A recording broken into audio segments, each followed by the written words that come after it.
Welcome to 365 Christian Men, where every day we aim to inspire and encourage with real-life stories about men. February 19th.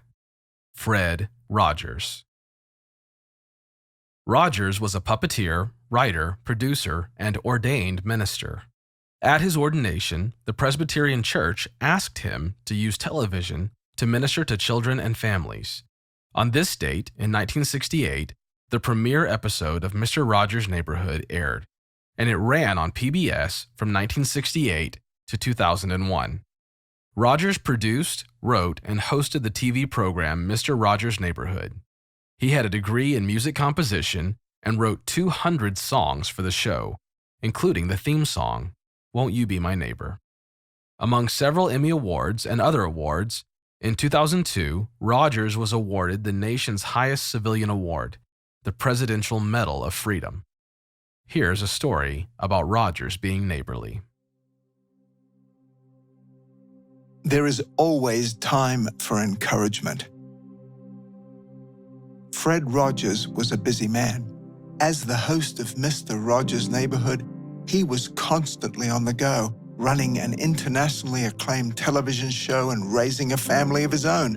Still, no matter how busy he was, Mr. Rogers always made time for others. He knew people always needed a word of encouragement. A young college student named Anthony was having a hard time, feeling hopeless, lonely, and angry. Discouragement overwhelmed him. In the middle of all that, he suffered a devastating loss. How could the future get better, he thought. Upon leaving his dorm room, he walked down the hallway, but heard a familiar song and stopped to listen. Won't You Be My Neighbor? He turned to find an empty room playing Mr. Rogers' Neighborhood, and the host was asking what you should do when you feel angry. Anthony watched the show without sitting down, and he suddenly started to feel a little bit better.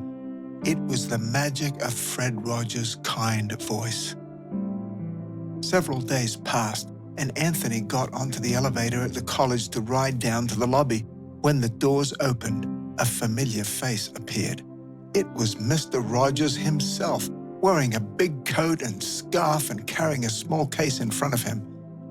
Rogers smiled and greeted him, and they rode the elevator together in silence. When the doors opened, Rogers allowed Anthony to go first. But as they stepped into the lobby, Anthony had to say something. Mr. Rogers, I don't mean to bother you, but I just wanted to say thanks.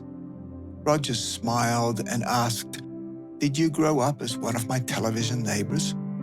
Anthony said that he had, and Rogers opened his arms for a hug.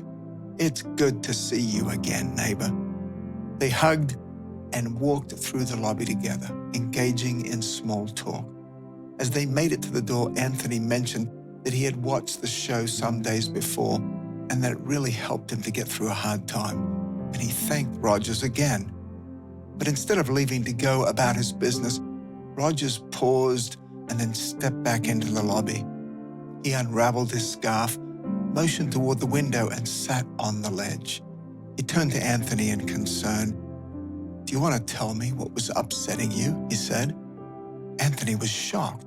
Most people wouldn't take the time to hear about his life, but Mr. Rogers was different. Anthony sat at the window and told Rogers what was bothering him, but this time he went deeper. He shared that his grandfather had died and how losing one of the few good things in his life made him feel broken.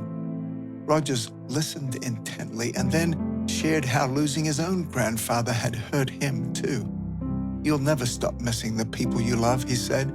He even shared how his grandfather got him a rowboat when he was younger for his hard work. The rowboat was gone, but he still had the work ethic his grandfather had installed in him. Those things never go away, he said. The conversation ended, and Anthony thanked him again and apologized if he had made him late for an appointment. Mr. Rogers just smiled, answering, Sometimes you're right where you need to be. 1 Thessalonians 5:11 says, So encourage each other and build each other up, just as you are already doing. Think of a person you know who may be going through a hard time. Find some time today to say a kind word, or send them a text, or call them. And remember, there is always time for encouragement.